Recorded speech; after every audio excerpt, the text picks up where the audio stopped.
नमस्कार, जनता न्यूजमध्ये आपलं सहर्ष स्वागत आहे. आपण आलो पंचायत समिती वैजापूर येथे राष्ट्रीय भ्रष्टाचार विरोधी जनशक्ती तर्फे आमरण उपोषण बसलेले राजूभाई सोनून साहेब, शेरूभाई मोमीन, काजी सलीम यांच्याशी आपण थोडक्यात बातचीत करूया. कशासाठी हे उपोषणात बसले, काय मागण्या आहे आपल्या? या ठिकाणी राष्ट्रीय भ्रष्टाचार विरोधी जनशक्ती यांच्या वतीने MRGS महात्मा गांधी राष्ट्रीय ग्रामीण रोजगार हमी योजनेच्या अंतर्गत झालेल्या भ्रष्टाचाराची संपूर्ण उच्च स्तरावर सखोल चौकशी करण्यासाठी आणि जबाबदार अधिकारी आणि इतरांवर कडक कायदेशीर कारवाई करून त्यांना तात्काळपणे निलंबित करण्यात यावे, यासाठी हा बेमुदत आमरण उपोषणाचा लोकशाहीचा मार्ग या ठिकाणी आम्ही चालू ठेवलेला आहे. आणि म्हणून या MRGS महात्मा गांधी राष्ट्रीय ग्रामीण रोजगार हमी योजनेअंतर्गत जो 75 लाख रुपयांचा जो झालेला भ्रष्टाचार पंचायत समिती कार्यालय वैजापूर या ठिकाणी मागील विविध आणि अनेक वेळा पत्रव्यवहार करून राष्ट्रीय भ्रष्टाचार विरोधी यांच्या वतीने सतत लोकशाही मार्गाने आम्ही निवेदन आणि पत्रव्यवहार पाठपुरावा केला असता, परंतु अद्याप पाव येतो आमच्या राष्ट्रीय भ्रष्टाचार विरोधी जनशक्तीच्या सर्व कोर कमिटी आणि सर्व वरिष्ठ पदाधिकारी आणि आम्ही सर्व आमच्या सोबत असलेले सर्व पत्रकार यांनी लोकशाहीच्या मार्गाने त्यांच्याकडे मागणी केली.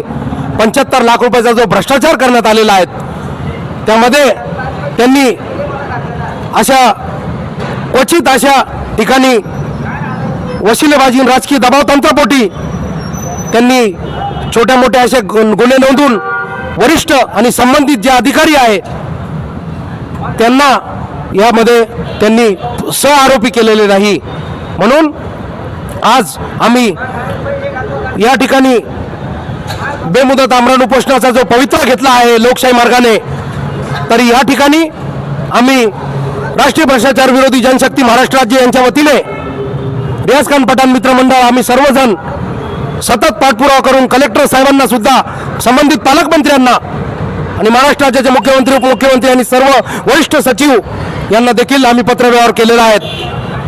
सर्व बाबींच्या विविध या MRGSच्या आणि अनेक विभागामध्ये पंचायत समिती अंतर्गत असेल, लपा असेल, इवद असेल, शालेय पोषण आहार असेल, या ठिकाणी संपूर्णपणे झालेल्या संपूर्ण भ्रष्टाचाराची सखोल चौकशी जोपर्यंत होत नाही तोपर्यंत बेमुदत आमरण उपोषण लोकशाही मार्गाने भारतीय राज्यघटनेच्या, भारतीय संविधानाच्या तरतुदीनुसार जे चालू आहे याचा हा संपूर्ण प्रवास, जनसंघर्षाचा प्रवास हा पूर्णपणे अखंडते स्वाभिमानाने चालू राहील असे निर्धार मी राष्ट्रीय भ्रष्टाचार विरोधी जनशक्ती महाराष्ट्र राज्य यांच्या वतीने या ठिकाणी जाहीर करतो.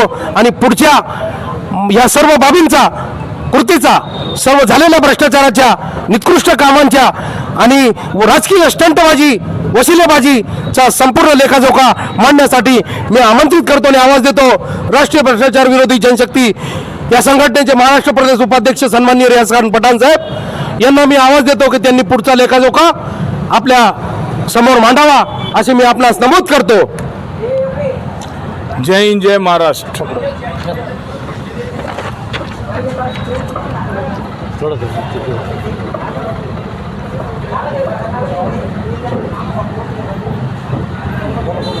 जय हिंद, जय महाराष्ट्र.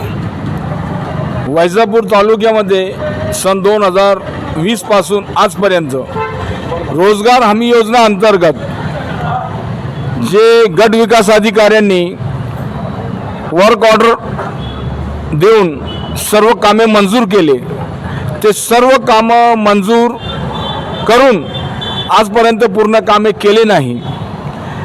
याकडे जाणून बुजून प्रशासनाने दुर्लक्ष केले आणि ज्यावेळेस तुम्ही वर्क ऑर्डर देता याचा अर्थ तो लाभार्थी आहे, त्याला त्याचा लाभ मिळाला पाहिजे. महाराष्ट्र सरकारचं ध्येय धोरण आहे शेतकऱ्यांना बळकट करण्यासाठी, तळागाळातील गोरगरीब शेतकऱ्यांना त्याचा लाभ मिळण्यासाठी विविध प्रकारे विविध योजना मंजूर करून शेतकऱ्यांना लाभ देण्याचा हेतू आहे. परंतु त्या योजनेचा लाभ शेतकऱ्यांना न देता या अधिकाऱ्यांनी चिरीमिरी करून संगमत करून करोडो रुपयाचा भ्रष्टाचार वैजापूर तालुक्यामध्ये केलेला आहे. आमची मागणी एकच आहे का ज्या विभागाने मंजूर करून वर्क ऑर्डर ज्या अधिकाऱ्याला त्या शेतकऱ्याला दिले त्या मंजूर कामं पूर्ण करून त्या शेतकऱ्यांना त्याचा लाभ दिला पाहिजे. बाकी याच्यामध्ये कोणत्या प्रकारचा चाल ढकल चाली केली नाही पाहिजे, धातूरमातूर काम केलं नाही पाहिजे का ह्या योजनेचा लाभ त्या शेतकऱ्याला मिळून ते शेतकरी प्रगतिशील होईल आणि बळकट होईल. त्यासाठी आमची मागणी एकच आहे की जे तुम्ही वर्क ऑर्डर विभागामार्फत दिलेलं आहे तेच काम पूर्ण करून वैजापूर तालुक्यात 100% फायदा लाभ त्या शेतकऱ्याला दिलं पाहिजे. परंतु इथे काही प्रायव्हेट ऑपरेटर ठेवून आणि काही प्रायव्हेट माणसं ठेवून चिरीमिरी करून या कामामध्ये करोडो रुपयाचा भ्रष्टाचार झालेला आहे. त्यासाठी आम्ही हे जन आंदोलन करत आहे. महाराष्ट्र सरकारच्या ध्येय धोरणानुसार जे शेतकऱ्यांना त्याचा लाभ मिळाला पाहिजे ते दिलंच पाहिजे, इतकीच आमची मागणी आहे. त्यासाठी आम्ही आज लोकशाही मार्गाने आमरण उपोषण करत आहे. तरी या कामासाठी चौकशी समिती नेमणूक करून त्या चौकशी समितीमध्ये आमचे 5 सभासद घेऊन आमच्या समोर ते कामाची चौकशी करावी आणि ते काम पूर्ण करून द्यावा, हीच मागणी आहे आमची.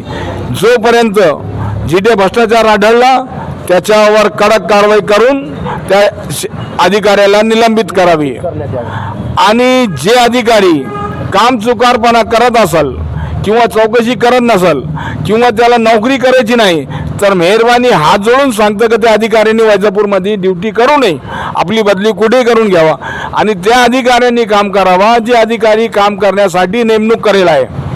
जे अधिकारी वेळपणा काढून भूलथापा मारतो त्या अधिकाऱ्यांनी वैजापूरमध्ये राहू नये. त्यासाठी आम्ही हे आंदोलन करीत आहे आणि या आंदोलनामध्ये सर्व शेतकऱ्यांना लाभ मिळावा आणि पुढील जे कामं मंजूर करायचे ते प्रलंबित पडलेले फाईल तर ताबडतोब मंजूर करून शेतकऱ्यांना लाभ द्यावा, जेणेकरून अतिवृष्टीमध्ये किंवा दुष्काळामध्ये याच योजनेचा त्या शेतकऱ्याला लाभ होईल आणि ते शेतकरी डबघाईमध्ये निघणार नाही आणि पडणार नाही. त्यासाठी ही योजनेचा 100% लाभ शेतकऱ्यांना दिलंच पाहिजे, इतकी आमची मागणी आहे. करिता हे आज जन आंदोलन चालू आहे. जय हिंद, जय महाराष्ट्र. निवृत्ती रंगनाथ सोनवणे, मुक्काम पोस्ट सोनगाव, तालुका वैजापूर, जिल्हा छत्रपती संभाजी इथला रहिवासी असून मी 2024 पासून या भ्रष्टाचाराचा राष्ट्रीय भ्रष्टाचार यांच्यामार्फत आम्ही पाठपुरावा करीत आहोत. परंतु हे आमच्या उपोषणाला प्रतिसाद देत नाही, अधिकारी प्रतिसाद देत नाही. हे अधिकाऱ्याला मॅनेज करून कुठलीही कारवाई करण्यास टाळाटाळ करतात. उपोषणाला बसले का आम्हाला वेळ द्या, आम्हाला टाईम द्या. आता प्रत्येक वेळेस आम्हाला वेळ दिला, टाईम दिला आणि कुठलीही कारवाई करण्यास त्यांची हिंमत चालत नाही. कारण हे पुढऱ्याचा दबाव असल्यामुळे कारवाई होत नाही. आज बी हे जे अतिवृष्टीचं नुकसान भरपाई आहे, आजपर्यंत लोकांना पैसे भेटले नाही, आजपर्यंत दिले नाही. याच्यातसुद्धा भरपूर भ्रष्टाचार आहे, ती सुद्धा चौकशी झाली पाहिजे. लोक त्रस्त झालेले आहे, लोक आत्महत्या करतात शेतकरी. पण शासन वरून योजना येतात भरपूर, पण काम न करता पैसे काढून घेतात. तर हे गरीब जनतेचा आतोनात नुकसान झालेले आहे. तरी तात्काळ अधिकाऱ्यावर चौकशी करा, आमची समिती गठीत करा, आमचे त्याच्यामध्ये माणसं घ्या समितीमध्ये 5 लोक आणि प्रत्यक्षात जाऊन चौकशी करा. चौकशी जर खोटं आढळलं तर आमच्यावर चौकशी करा ना, आमचं खोटं असलं तर आमच्यावर करा आणि त्यांचं खरं तात्काळ कारवाई झाली पाहिजे. नसता आम्ही 4 दिवस त्यांना आम्ही अजून मुदत देत आहे. 4 दिवसाच्या नंतर समिती गठीत करून चौकशी चालू झाली पाहिजे, असे बोलून माझे भाषण संपवतो. धन्यवाद सोनम साहेब.